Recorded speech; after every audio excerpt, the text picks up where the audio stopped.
Today's visual diary is actually going to be a sit down video.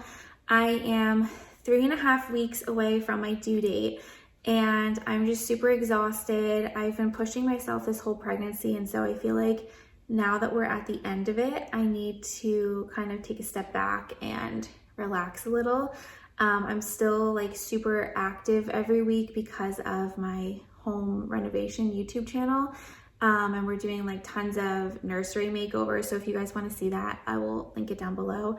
But those videos are exhausting me and I just feel like I don't have the same energy I had before. So I want to just make things a little bit easier for myself with this channel. So the next few videos might be like this. Some of them might not be. We'll see. But let me know if you like this style better or the other style I was doing. So I asked you guys what topic you want me to talk about, and somebody said all things friendship, and I had a ton of thumbs up, so that's what we're talking about today. And yesterday my mom came over to help me like deep clean the house before the baby gets here, and when I was going through my books I found this book, and it's called How to Break Up with Your Friends, and it's kind of a funny title. The book really isn't about breaking up with your friends. I think it's like the last chapter. Okay, chapter 9 is about how to break up with your friends. So the rest of the book is about finding meaning, connection, and boundaries in modern friendship. And so I feel like this is the really just like a perfect book to kind of discuss, and like I'm going to just use this as like use the chapters as kind of like a guideline of all things friendship. So I will say for me, like just even the description of the book, like finding meaning and connection and boundaries in friendship. Meaning and connection is so important to me in friendship. I am such a one-on-one type of person. I do enjoy big groups, but also for me to feel the most fulfilled in friendship, I love like a good one-on-one like sit down conversation with someone. And sometimes like when we're with all of our friends, like me and like someone else will like go off to the side and just have a deep conversation. I just love deep conversations. I don't know why. And I love just like helping people and talking to people and like hearing their dreams and just getting really deep on like a new level. And to me, that is where I feel the most connection with friends, is if we like sat down, had a really good conversation, and we're able to just connect on a deeper level. I think it's important that you kind of know what you like in friendships, because I do think some people just want like an easy friendship where it's just fun, and maybe you want like a deeper friendship where there's more connection. So I think it's important that you know what you like. And also it's very good to have like a mixture of the two, because you don't want to be like always having deep conversations like every single time you hang out. So I think it's like it's good to have like a bunch of different friends. And that's something that this book talks about that I really loved as well, because I feel like, so I think it's let's see, it's a third chapter that talks about first friendships. And this was very eye-opening to me. It was saying how our first friendships, you don't really pick them. They're kind of just like given to you almost. So when you're in school, you don't really have that many people to choose from. So you're kind of like stuck in that same group of friends, especially if you go to a school that's like pre-K through 8th grade or pre-K to 12th grade. You're stuck with those same people. So you're just always having that like same friendship. So generally, I would also say those first friendships are usually like your everything friend. It's like your best friend who also like has to serve as like the person you have fun with, also has to serve as the person that you have deep connection with, also has to be the advice giver, also has to be the planner for like your events. I don't know. And what the book was talking about, which I really loved, is that as you get older, you kind of realize that you shouldn't like just make one person your everything friend. I think it's really good as you get older to meet different people and to say like, okay, today I'm going to hang out with this person and they're really good at making me laugh. So I'm not going to go into it expecting deep conversation, or I'm not going to go into it expecting encouragement. I'm just going to go into it knowing we're going to have fun.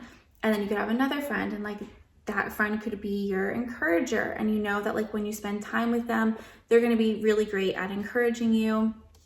Maybe another friend is like your activity friend, and you guys do lots of like outdoor things together.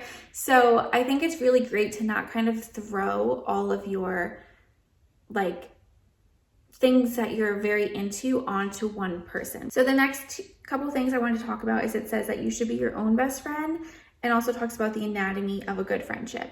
And so for me, I'm a very independent person. I always have been. I've always like, I love my friends and my friendships, but I also want to do things on my own. And I remember, especially when I was younger, I wasn't able to always do things on my own because my friends would always like want to tag along and like do things with me. I think it's the same with any relationship, like even a romantic relationship. It's so great to do a lot of things together, but you should also be able to be your own person separately from that relationship. It's very important to be able to be comfortable with yourself, where you could go to Target. I feel like Target's just a thing a lot of girls do. So you should be able to go to Target on your own and not be so dependent on always having a friend, or go to a coffee shop on your own. And then it was talking about the anatomy of a good friendship. And I think this is where friendships get really tricky, because, or any relationship, because we all have different expectations and we all have different love languages and different ways of showing love. So I think it's important that you know your friends or anyone you're in a relationship with, their love language, but also know that too, like people should be able to kind of hit every love language. So if you're constantly encouraging someone and they're never encouraging you back, like that's definitely something to think about. It also talks about how to be a better friend. And I think one of the things that a lot of us do, it's really easy to look outwardly and to be like, well, they don't do this, or they do this, or they don't say this or do that. And I think it's really important that we look inwardly too, and we think like, okay, well, you know what, they're not doing this, but maybe I'm not doing this or that. And I think it's very easy usually to put the blame on other people, but to look inwardly at ourselves and to see like maybe we're also not hitting their certain needs is really important too. Going along with that too, I think it's important that you find like what is like your weakness with friendship. I know that my biggest weakness with friendship or any relationship is that I don't express how I'm feeling. I'm very like more of like a soft-spoken type of friend, where I won't like just say what's on my mind, or I feel like I'm more cautious with words, where I have a lot of people drawn to me that are very outspoken and will literally like, it's funny, like I just feel like God put so many outspoken friendships into my life. I have really had a lot of friends that are like very vocal about what they're thinking at all hours of the day, and very vocal about maybe like something I'm wearing, or something I'm eating, or something that's in my house, or questioning me in like a weird way. And it's really hard for me in those types of relationships to know how to stand up for myself, because I've had a lot of times where someone's like being super judgmental towards me, or towards like somebody else that I'm friends with. And in those situations, I always am just like, oh yeah, haha, and I just laugh things off, because for some reason in my mind, standing up for myself and saying like, hey, that is really offensive, or like, hey, that doesn't sit well with me, what you just said, like that is me being mean, which is so not the case. And I always think if I were to tell someone like younger than me came to me and had like some of the problems I have, I would be like, you need to stand up for yourself. Like, you are not being mean by standing up for yourself. You are not being hurtful, and you're only like helping the friendship, because what's really hard with being friends with someone like me, is that you really have like no idea what's ever going on in my mind. So you think the friendship is great, but I think the friendship's horrible. And I think that's the same thing with a lot of romantic relationships as well, where maybe a boyfriend or girlfriend broke up with boyfriend or girlfriend, and one of them's completely blindsided, but then the other one is like, that was the worst relationship I was in.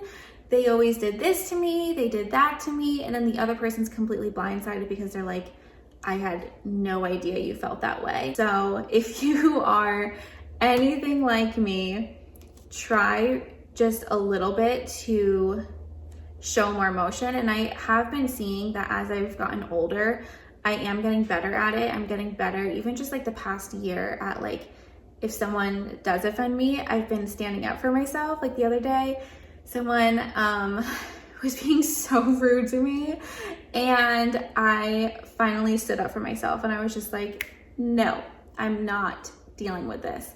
And it was hard because it was a like relationship again that had been going on for over a decade, and I had never stood up to them. And literally every time I would see this person, they would say something like so obnoxious to me.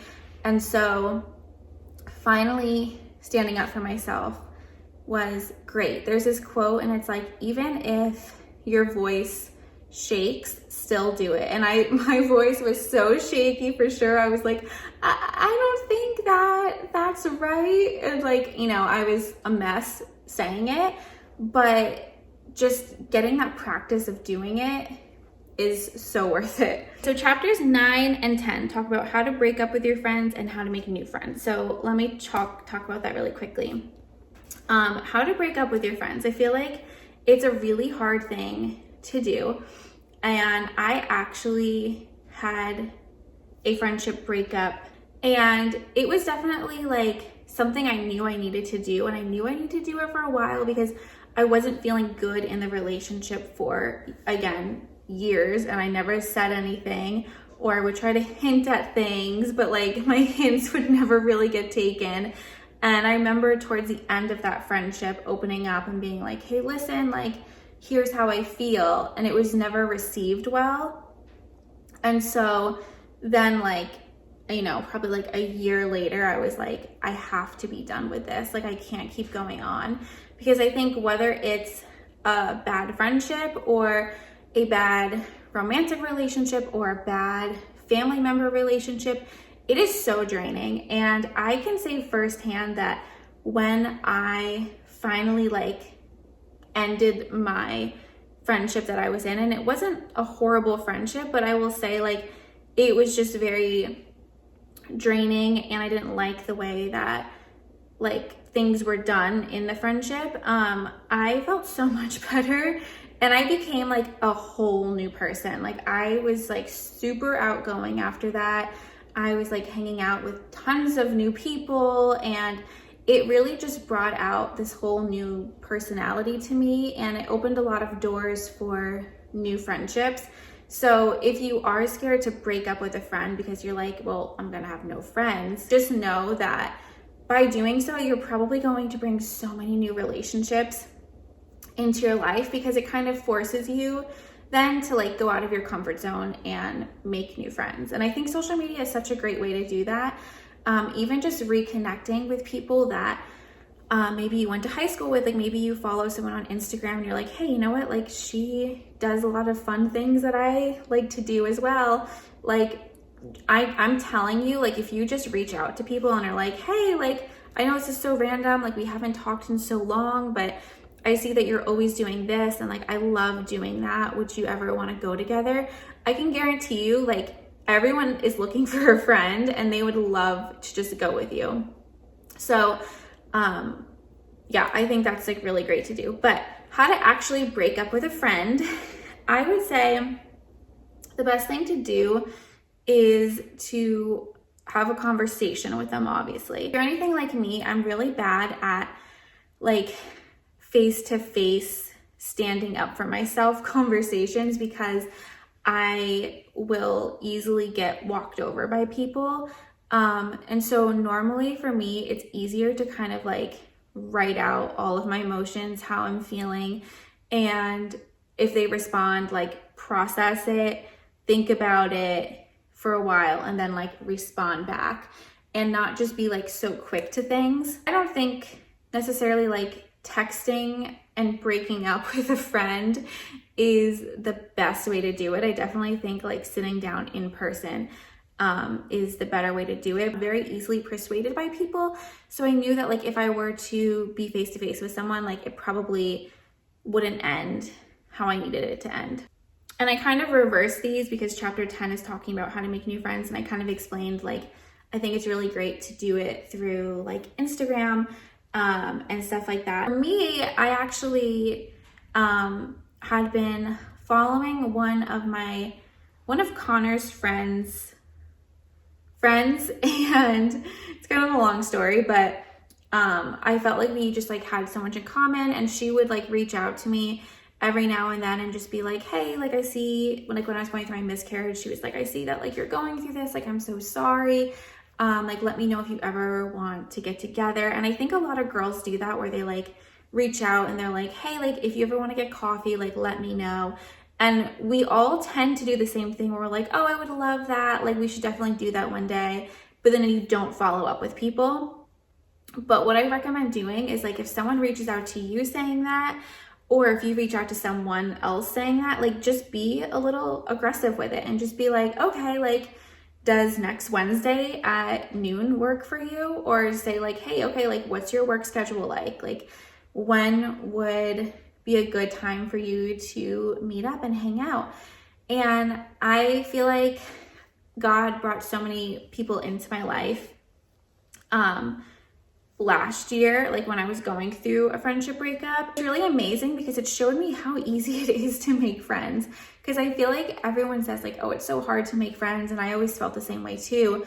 But doing it through there was very easy. You could also, if maybe like if you're in like a new city or something like that, and you don't know anyone that lives around you, you could try like joining some sort of club that is like very similar to something that you like. So like if you're into pottery, maybe go to a pottery class or start taking yoga classes,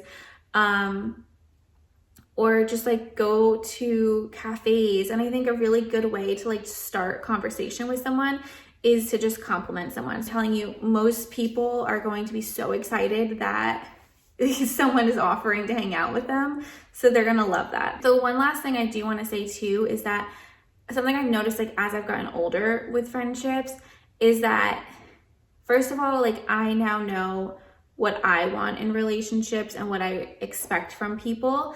And so for me personally, like I am now a lot stricter about who I let into my life. So if I hang out with someone and immediately like something in my gut is just telling me like that's not right, like, or this like just feels off, and this is also good for romantic relationships, then don't like push it, don't pursue it. As you get older too, you also can't always expect that your relationships are going to be like super connective through the phone.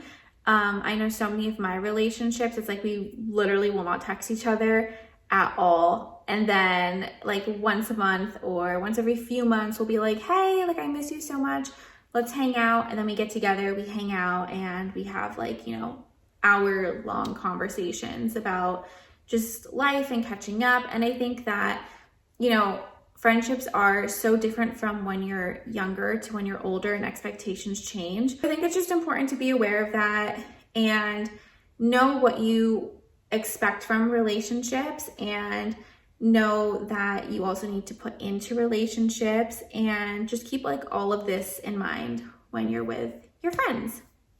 But I hope that this video was helpful to you guys in some way.